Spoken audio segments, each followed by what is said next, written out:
দেখো তো মিঠি নাচের ক্লাসে যাচ্ছে। আজকে আমি গেলাম না, আজকে দাদা দিতে গেল, বললো তোমার শরীরটা ভালো নেই যখন যেতে হবে না। তা আমি ভাবলাম যেতে যখন হবেই না, তা আমার বন্ধুদের সাথে গল্প শুরু করি, তারপরে যে কাজগুলো পড়ে আছে করতে হবে। গুড মর্নিং এভরিওয়ান, মৌসুমী লাইফস্টাইলে আরও একটি ব্লগে তোমাদের স্বাগত। আর সকাল সকাল উঠে আমাদের চাটা খাওয়া হয়ে গেছে, আর মিঠি আর মাম যে যার ক্লাসে চলে গেল। তো মাম গেছে ওর পড়ার ক্লাসে, প্রথমে ওর 9টা থেকে টিউশন আছে, ইংলিশ কোচিং আছে, ওটা কমপ্লিট করে দেন ও যাবে নাচের ক্লাসে। আর মিঠি এখন গেছে নাচের ক্লাসে। ওদের ছোটদের ব্যাচটা হয় 9টা থেকে, আর মামদের ক্লাসটা হয় 11টা থেকে।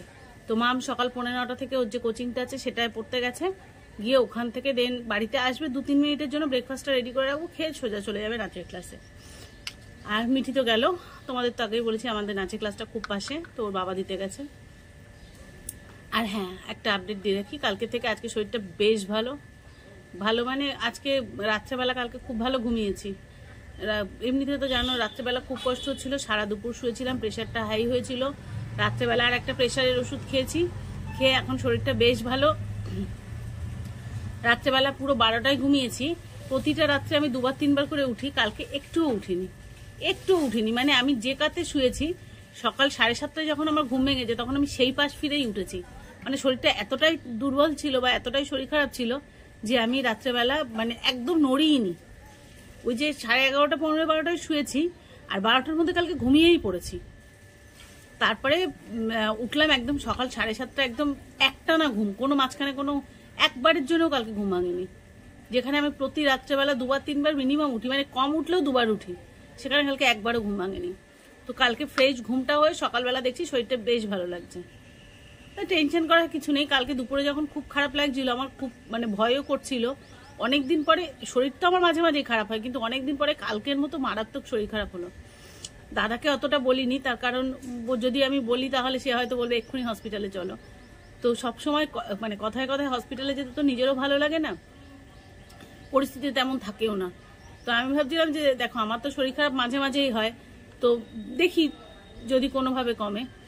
তো যাই হোক, সেটা সন্ধ্যের পর থেকে একটু উঠে বসেছি, তারপরেও খুব মাথা ঘুরছিল, মনে হচ্ছিল ফেলে দেবে।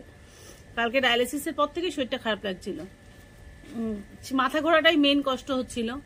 আর তারপরে তো বমি পাওয়া, সব মিলিয়ে মানে একটা বিচ্ছিরি সিচুয়েশন হয়েছিল। যাই হোক, তো সেটা সন্ধ্যের পর থেকে একটু উঠে বসছিলাম, মাথাটা তবুও ঘুরছিল, কিন্তু তবুও ঠিক আছে, মানে ম্যানেজেবল। তার আগে যেমন উঠতেই পারছিলাম না।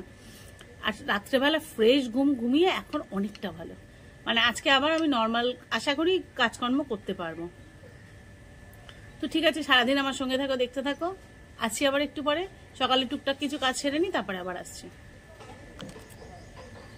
তো আজকে ব্রেকফাস্টে করব চাউমিন। এখানে আজকে যেহেতু আমাদের নিরামিষ, সেই জন্য পেঁয়াজ দেয়নি, দেখো শুধু আলু, গাজর, একটু লঙ্কা, একটু সবজি, এইগুলো ভাজতে বসিয়েছি, আর এদিকে চাউমিনটা সেদ্ধ হতে বসিয়েছি।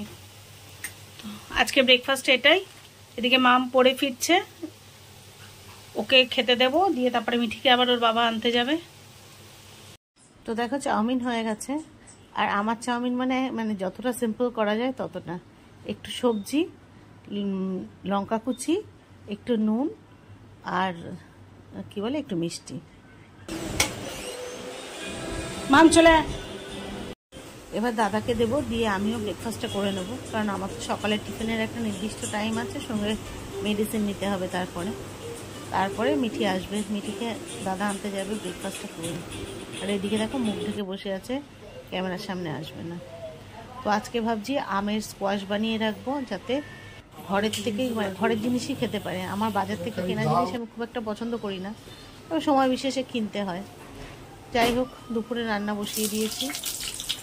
দুপুরে আজকে প্লেন, আজকে তো আমাদের রবিবারেও নিরামিষ হয়, দেখা যাক। তো পাঁপড় ভাজবো, আর কি করা যায়। তো নিরামিষ বলে দাদা পনির এনেছে, তারপরে ভাবলাম কি পনিরটা আজকে আর করবো না, অনেকটা এনেছে। তো আমাদের তো পরপর নিরামিষ 2 দিন, তোমাদের তো আগেও বলেছি সোমবারেও আমরা নিরামিষ খাই।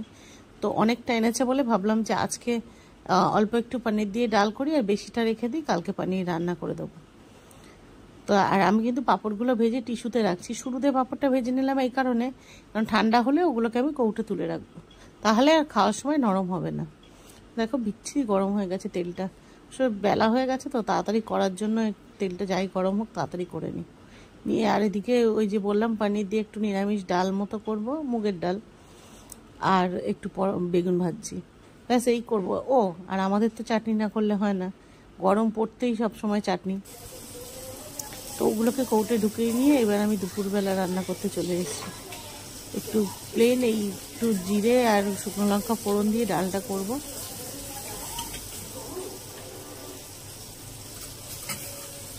তো আমি এখানে ছোট ছোট করে সবজিগুলো কেটে নিয়েছি, খুব বেশি করে নেয়নি, যাই হোক যেটুকু আছে। আর একটু ফুলকপি থাকলে ভালো হতো, ফুলকপি নেই। আর আমরা তো মানে বাড়িতে বিনস খুব একটা হয় না, কারণ আমার বিনস খাওয়া বারণ। তোমরা যারা এখানে বাড়িতে জানো সিকেডি পেশেন্ট আছে বা আশেপাশে চেনা আছে, তো বিনস খাওয়া কিন্তু তাদের জন্য খুবই ক্ষতিকারক। তো সেই জন্য বিনসটা আমি দেই না, খুব একটা ইউজ করি না, দেই সেই সব তরকারিতে দেই যেগুলো তো আমি খাই না। তো যাই হোক মুগের ডাল খাওয়াটা যেহেতু আমার বারণ নয়, তো আমি এটা একটু খাবো। আর এটা সপ্তাহে হয়তো মুগের ডাল একদিন খাই, খুব বেশি এ হলে 2 দিন খাই, তার বেশি খাই না। আর অবশ্যই যেদিন খাই সেদিনকে যেন মানে অন্য মাছ টাছ খাই না এমন হিসাব করে খাই, ডাবল প্রোটিন যাতে ইনট্যাক্ট না হয়। তো যাই হোক এদিকে বসিয়ে দিয়েছি রান্নাটা, তার সাথে সাথে তোমাদের কিছু প্রশ্নের উত্তর দিয়ে নিই। সেটা হলো কিছু কিছু বন্ধু জানতে চেয়েছো আমার কে কে আছে। তো তোমাদের জানিয়ে রাখি আমার পরিবারে তো আমি 4 জন, এবং 4 জনকেই তোমাকে দেখিয়ে দিয়েছি যে আমার স্বামী আছে, আমার 2 মেয়ে আছে, আর পরিবারে আর কেউ নেই। আর যদি বলো রক্তের সম্পর্কে কে আছে, তাহলে বলবো আছে অনেকেই, কিন্তু পাশে কেউ নেই। তো আর এগুলো জানার জন্য আমি তোমরা যদি আমাকে আরও কিছু জানতে চাও বা প্রশ্ন করো, সেগুলো ডেফিনেটলি করো। আমি খুব তাড়াতাড়ি তোমাদের সমস্ত প্রশ্নের উত্তর নিয়ে আসবো, কারণ তোমরা এতদিন আমার পাশে ভীষণ স্ট্রংলি সাপোর্ট করেছো, সুন্দর সুন্দর কমেন্টস করে আমায় উৎসাহ দিয়েছো। তোমাদের প্রশ্নের উত্তর দেওয়াটা আমার দায়িত্বের মধ্যে পড়ে। এছাড়াও অনেকে অনেক কিছু জানতে চেয়েছেন, খুব তাড়াতাড়ি তোমাদের সামনে চেষ্টা করব যে তার মধ্যে থেকে বেস্ট কোশ্চেনগুলো নিয়ে তোমাদের সামনে বসার, কারণ খুব তাড়াতাড়ি আমার মানে সাবস্ক্রাইবার 1000 পূর্ণ হতে চলেছে। আর সেই আনন্দে আমি তোমাদের সামনে খুব তাড়াতাড়ি আসবো, এবং সেটা লাইভেও আসবো। তো সেই জন্য তোমাদেরকে বিশেষ ধন্যবাদ যে তোমরা আমার মনের বল বাড়িয়ে এতদূর এই শরীর খারাপের মধ্যে ব্লগিং করতে এতদূর নিয়ে এসেছো, এত সাহায্য করেছো। তোমাদের সাথে গল্প করতে এখন আমার বেশ লাগে। দিনের শুরুটা যদি তোমাদের সাথে না করি না, তাহলে মনে হয় যে কোনো কিছু একটা ইনকমপ্লিট রয়ে গেল। তোমাদের সুন্দর সুন্দর কমেন্টস পড়তে যখনই ফাঁকা পাই না, হাতের কাজটা ফাঁকা পাই, তখনই কিন্তু তোমাদের কমেন্টসগুলো আমি পড়ি এবং চেষ্টা করি সেই কমেন্টসে রিপ্লাই দেওয়ার। আমার ভীষণ ভালো লাগে এই কাজটা করতে। তো ওদিকে দেখো ডালটা হয়ে গেছে, এদিকে বেগুন ভাজাটা হয়ে গেছে, বাকি আছে শুধু চাটনিটা করা, কারণ আগে তো পাঁপড়টা ভেজে নিয়েছি। এই গরমে আর কিছুই করব না। আর ওদিকে স্কোয়াশটা তো আম সেদ্ধ করে রেখেছি, বসাবো। তো এই দেখো স্কোয়াশটা করে রেখেছি। আসলে আম সেদ্ধ করে আম পোড়া শরবত তো আমি বানাই, তোমরা দেখতেইছো, কিন্তু প্রতিদিন না অতটা সম্ভব হয়ে ওঠে না।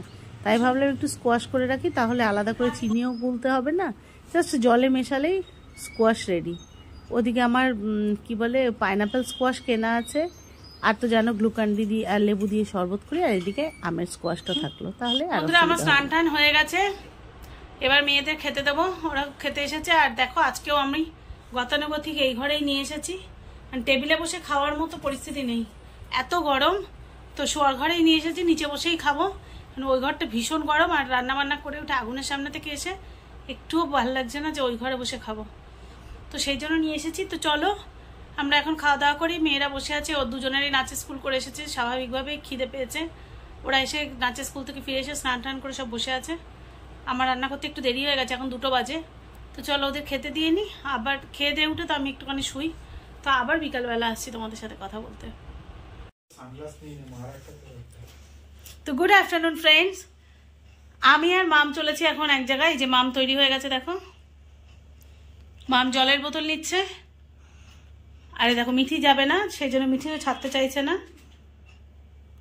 তো চলো আমাদের সাথে, চলো আমরা কোথায় যাচ্ছি তোমাদের সাথে সবটাই শেয়ার করব।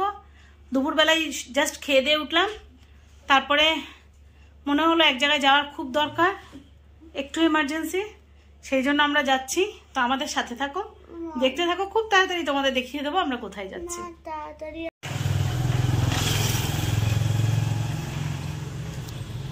তো আমি আর মাম চলেছি আমাদের গ্রামের বাড়ির উদ্দেশ্যে।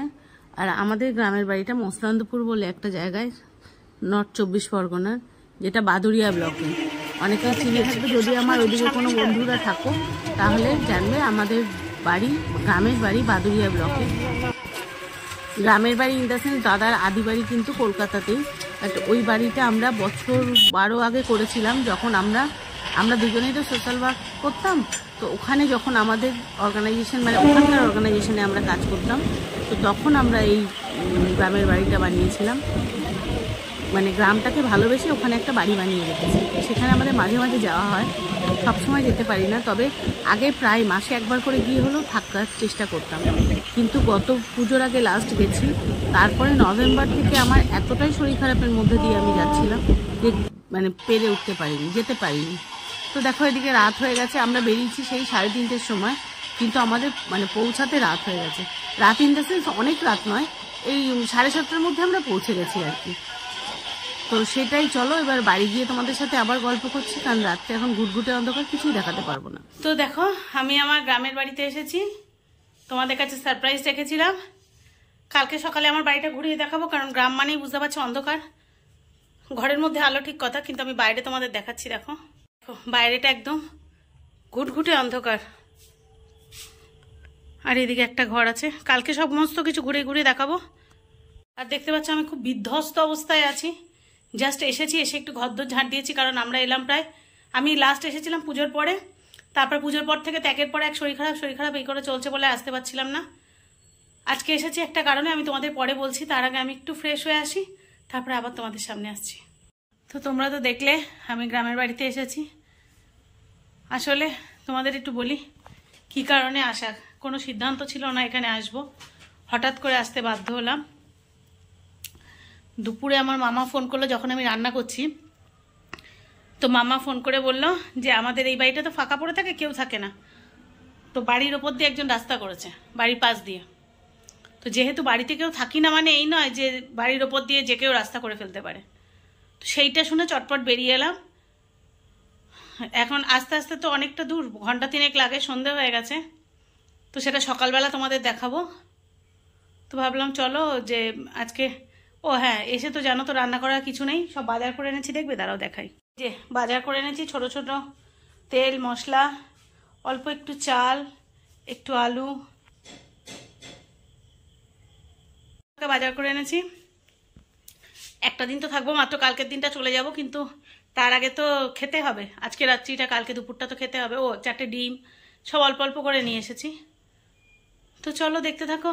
আর হ্যাঁ, বেশ রাত হয়ে গেছে, আজকের ভিডিওটা এখানেই শেষ করছি, দেখা হবে পরবর্তী ভিডিওতে।